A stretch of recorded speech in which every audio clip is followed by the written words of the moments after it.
Hello everybody, Ken here, welcome back to Magic Duels Origins. We're diving straight back in where we left off with Jace Beleren. And last time we dealt with the Separatists, and now Alhammaret, our Sphinx mentor, has sent us off to go and look at the other side of the conflict because he wants to arbitrate them. And so he sent us off to gather intel from both sides. We find out we've run into more troops than we were expecting, so someone important must be visiting the camp, which raises the challenge and the potential reward.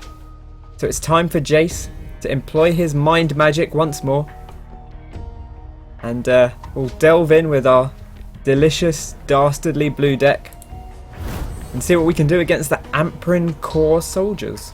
Okay. Your turn. Let's do it. Okay. This isn't a great opening hand. We've got way too many land. Let's just go again. Oh, now we've only got one land. That's not any better. Let's go again. Oh, God. Wait, you don't even get a free mulligan because it's all land. Man, that sucks. Come on, game. Oh, this is the worst. Can we just restart this game? I'm not doing that. There's no way we're going to win with a hand of 4 or less. What a terrible way to start. Thank goodness you can just do that. If that happened to you in a tournament game, you'd probably be knocked out. But we can play the system. And I'm going to play the system when it does that to me. Okay. Oh, this is much better. Although, I still don't love it. We don't have anything we can play at low mana cost. Okay, this is alright. We've got a 3-drop, but we've also got a draw. So we can hang on to that. Maybe we'll pull something useful. Oh, looks like the opponent's going first. Interesting. So note that the opening player doesn't get to draw in Magic. It's just a 1-1. Eager Cadet. Okay, that's fairly weak. We can handle that. Although, not this turn. But eventually we can handle that. Right, let's see what these soldiers have in store for us. So these are the white troops. So last time we fought the black troops, the kind of more sinister, dark side of things. Now we're fighting the white mages, which doesn't necessarily mean they're good, but it means that they're more of order, order and justice, as opposed to kind of chaos and control of a power of individuals versus white's love of the power of the collective. Oh, okay, it's a soldier buff deck. This is quite dangerous because these guys are suddenly going to get bigger. Oh, okay, okay.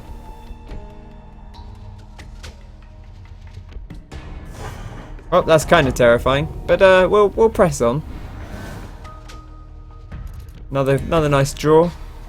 We've got options here. I think the Blind Phantasm's going to need to go out to try and protect us a little bit. We've got this Phantasmal Dragon next turn. That could be a good handy card to have. Hopefully the soldier deck doesn't have too many spells that target.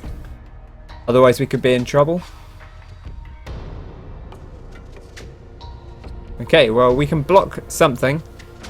Now we could block the one that buffs them and trade with it, or we could just block this one and kill it for free. So let's do that. Hopefully there's no fancy tricks coming out, but we'll see. Nope. Okay. We do take a bit more damage that way, but does keep this thing on board to kill something else next turn. Okay, we're going to need that Phantasmal Dragon out. We're definitely not going to attack because we need our Blind Phantasm to block. So we'll skip attack.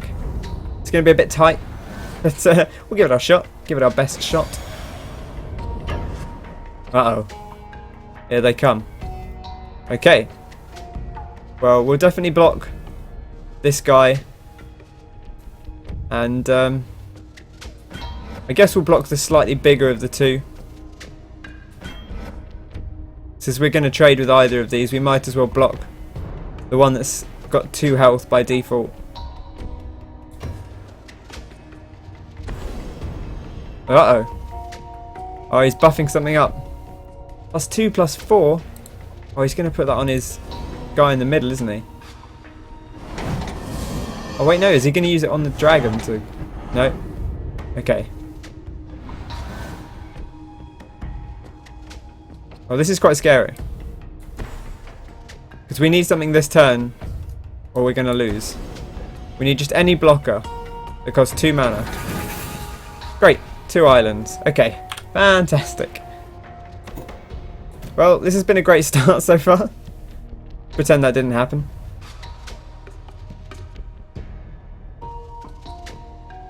So yeah, there you go. That's a good case of, I guess, how the draw can go in Magic. I don't feel like this deck is okay, but I would rather be playing the Soldier deck if I had the choice with all the synergies. Okay, we've got 3 islands. We've got our draw engine. We've got a bit of tech.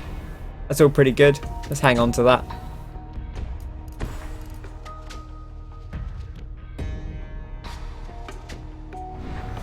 Okay, no 1-drop. That's a promising start for us.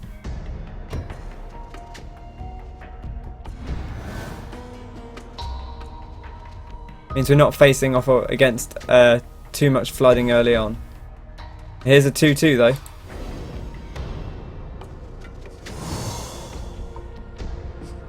Okay. We'll get our 1/1 out. Worth noting that that buff card does target creatures, so presumably he could use it to target our Phantasmal Dragon and kill it at any point.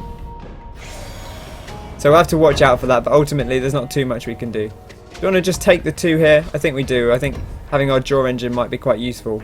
We don't have a second one in hand.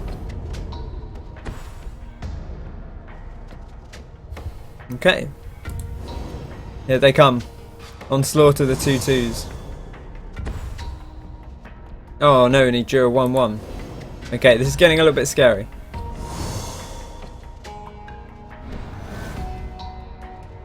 But it's okay. Do we want to play the Sphinx's Tutelage? Or do we want to hold off to turn the tide? That might buy us a bit more time, so I think maybe we'll hold on and use the turn the tide. Because we can use that to basically reduce all this damage to 0, and also to kill one of the creatures. So I think they'll probably attack with everything here. I wonder if they'll have a buff card.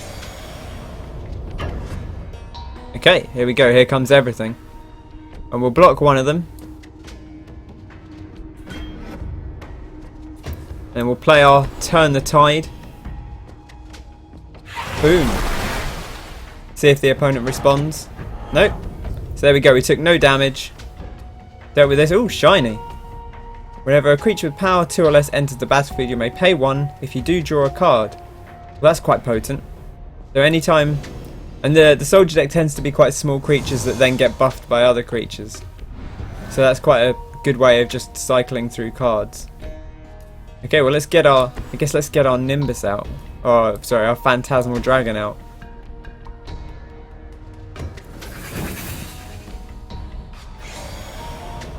Don't want to attack here. We're going to have to control the board. We're going to have to rely on our draw to try and deal with as many of these as possible.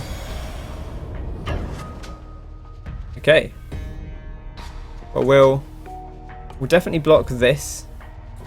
Do we want to block with our mage? I mean, we've got more draw effect anyway.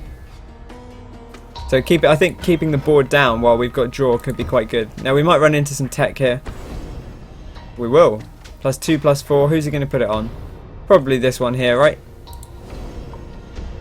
Yep. Okay. Keep it alive.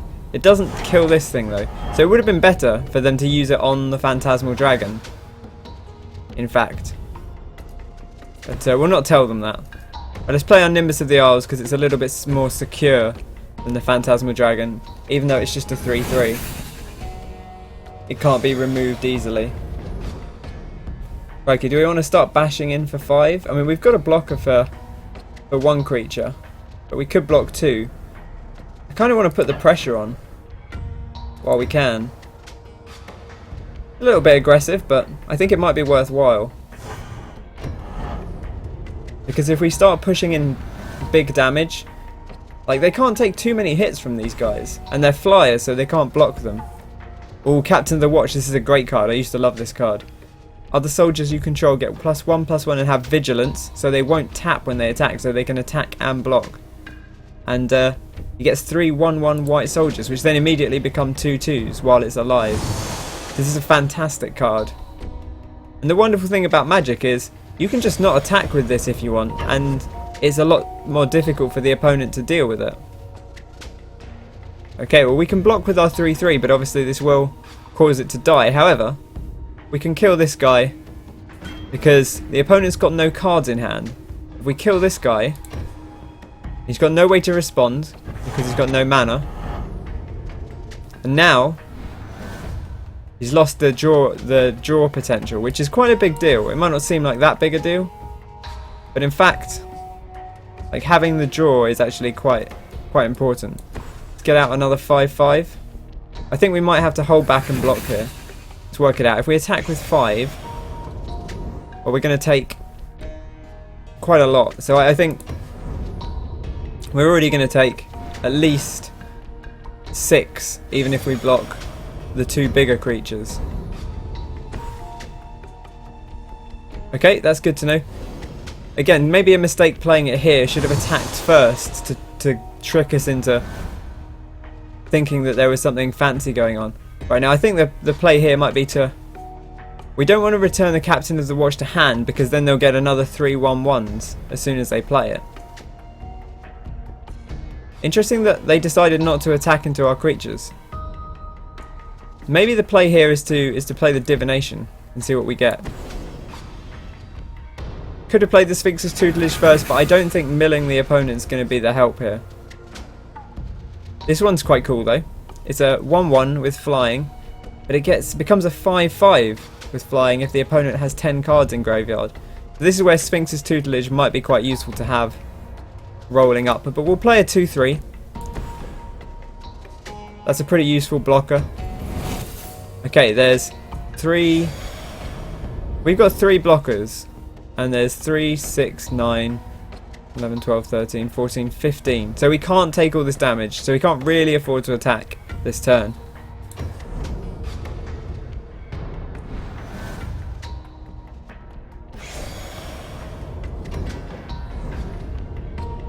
Thankfully, they can't really afford to attack, so we're kind of in this stalemate situation, because if they attack, we're guaranteed to kill some of the creatures. Okay. Well, I guess let's play this Sphinx's Tutelage, because there's not really a good reason not to.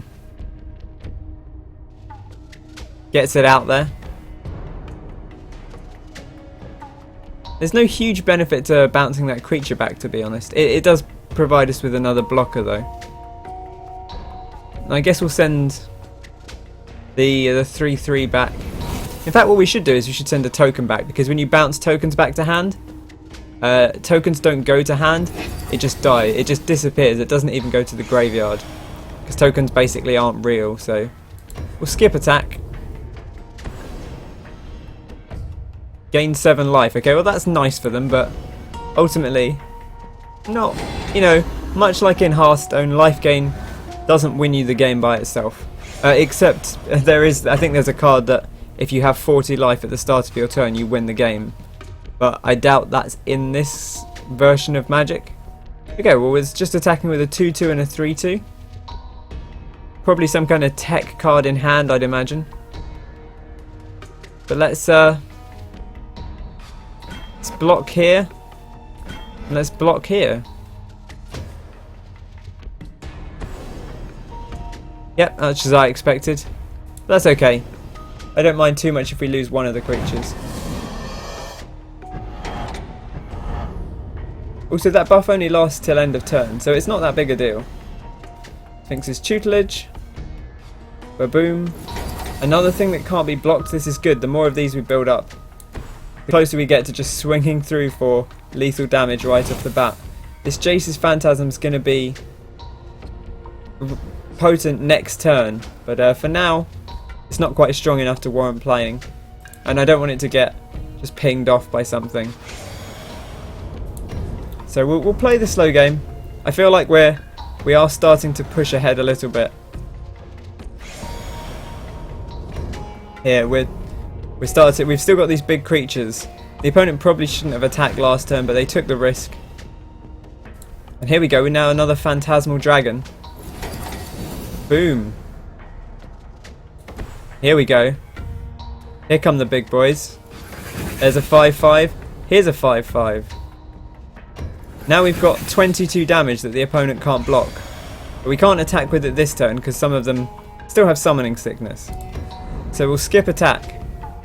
But if the opponent doesn't play anything next turn, we can basically kill them instantly. Okay. Feeling pretty happy about where we're at. Oh yes. Sphinx's tutelage them. Okay. And then we're going to attack for 5, 10, 15, 20 flying and 2 unblockable. The opponent's got no cards to react with.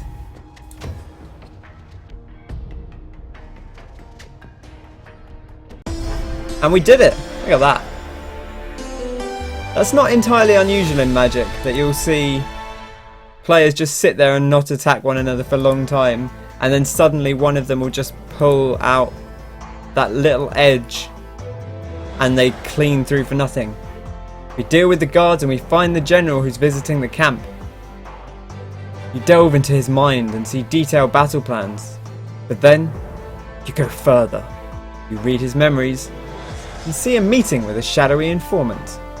One with a familiar face. Yours. It's our face. What's going on, Jace? After 2 years of training, you've learned the truth.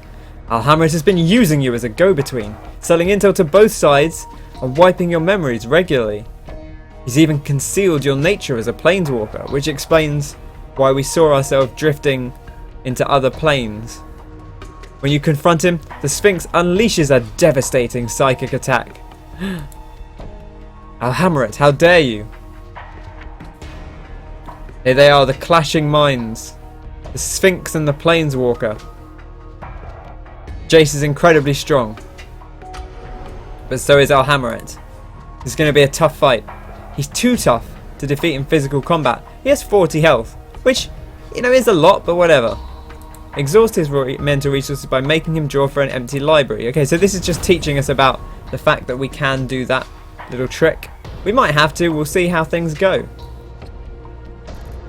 Azure Mage, and we got cancels, so we can just stop him doing stuff. Okay, that seems alright. Let's hang on to that. Even if it just means we're sort of sitting there just stopping him do stuff in classic blues player style for a bit.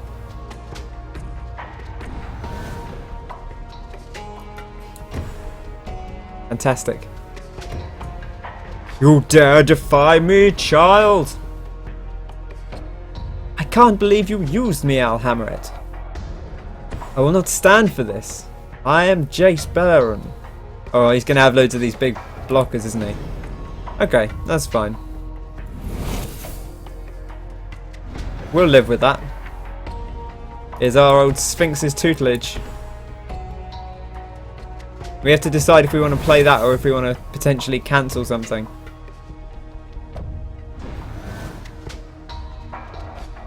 Because obviously if we use our mana to tutelage, then we won't have any left to cancel. But it might be worth starting to mill him, seeing as the game's implying that that's a thing. Also, we've got this Jace's Phantasm. So the sooner we start to get more cards in Alhamret's graveyard, the sooner this thing can be a 5/5 beef. Right, this isn't going to do anything. This is prevent all damage that would be dealt to and dealt by. So basically, nothing will happen. It's only combat damage, so if you had a spell that dealt damage, you could still kill it. But let's not attack. Just hang out and see what Alhamret has to do.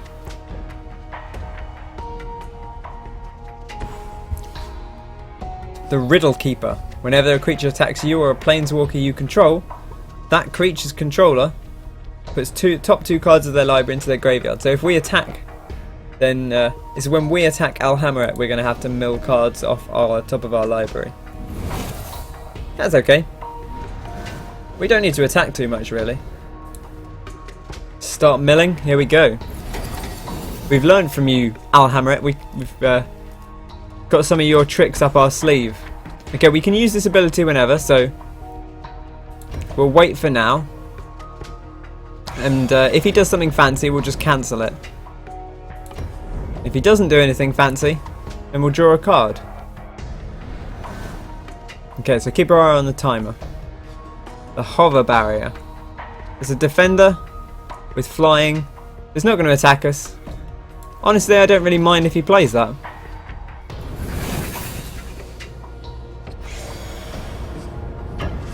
Going to attack with a 1/4. We'll take the 1 damage. Oh, he's going to return a creature to his hand. He's going to do that on us, right? Okay, well, let's stop the timer. So before he returns it, we can draw a card, or alternatively, we could use cancel to stop the unsummon.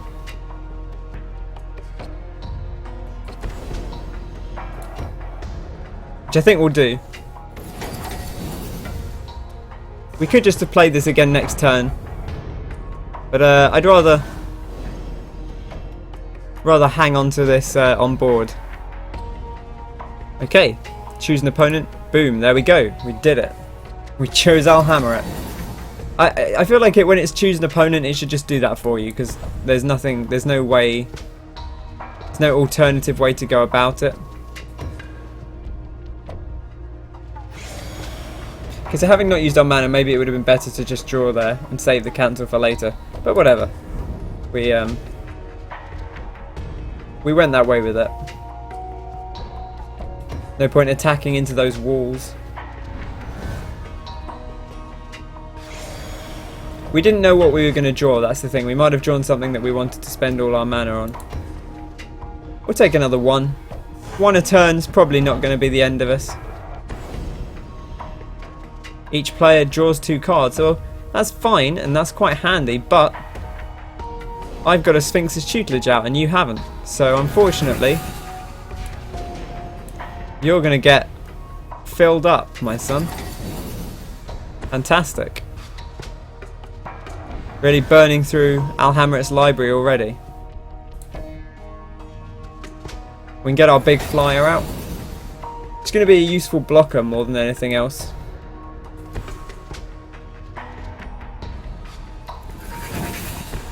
Play another mana. Do we want to play the Phantasmal Dragon? Or we could play the Psychic Spiral, but I think we've got 1 card in our graveyard, so we don't really need to play that yet.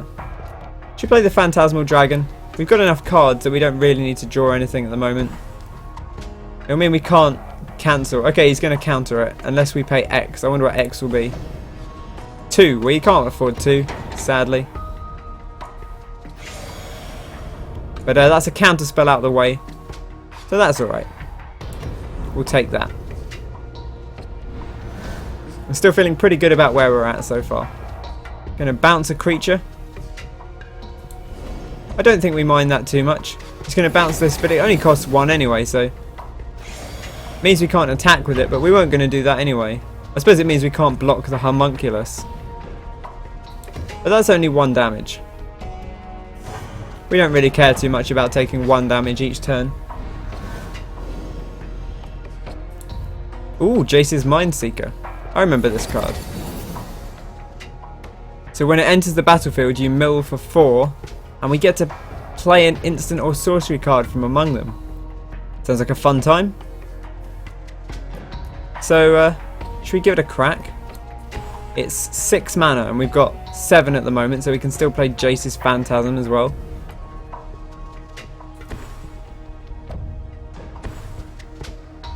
Oh, he's going to counter it. Of course he's going to counter it.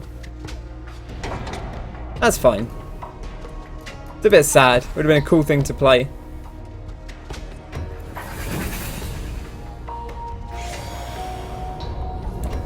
But we're getting done what we need to get done, which is filling up the opponent's graveyard, draining their library slowly, putting the thumb screws on our old Al Hammerette. Ooh, traumatize the top half of our library. Oh no! Whatever will we do about that? Psychic Spiral.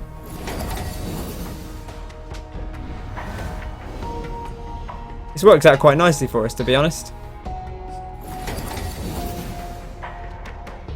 Play another island. We'll draw a card here, I guess, because we've got nothing else to do with our mana. And we won't draw the second card yet because we might want to cancel. So we'll just leave it for now. We'll skip attack because we can't get through with our flyer. And we'll end our turn. Okay. Gonna attack us? No, he's not. Oh, I didn't stop in time to draw the card. That's too quick. I wasn't ready for it. You got to be fast.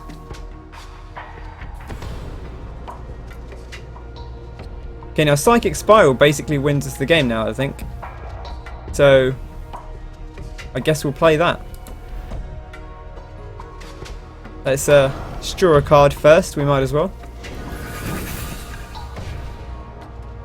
The thing we have to be careful of is this could be a counter spell, so I'm slightly cautious of that.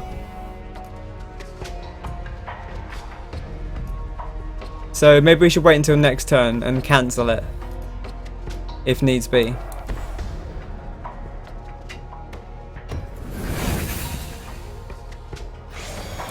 Skip attack. Make sure we've got enough to protect us against anything too tricky.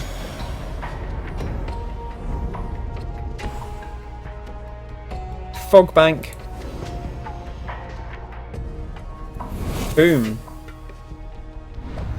And it's our turn. Here we go. The Sphinx's tutelage. And now we play the Psychic Spiral.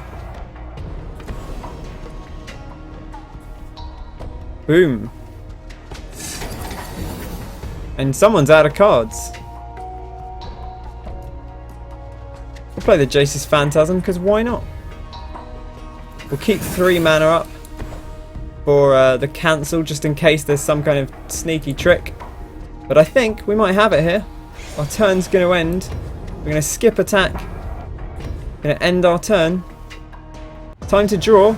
Oh, you can't draw, Alhammer. What's that? You're out of ideas? Oh dear. Oh no.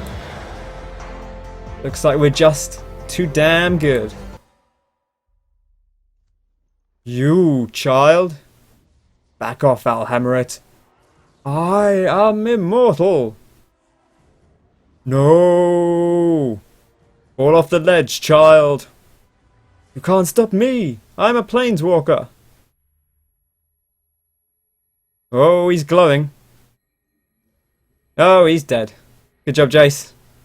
What have I done? I'm melting. Oh, no, I'm planeswalking. Okay. Ah, that's fine. Where am I? Where have I ended up? Oh, it's lovely and green. What a weird land. But at last, I'm free from Alhammerit's clutches.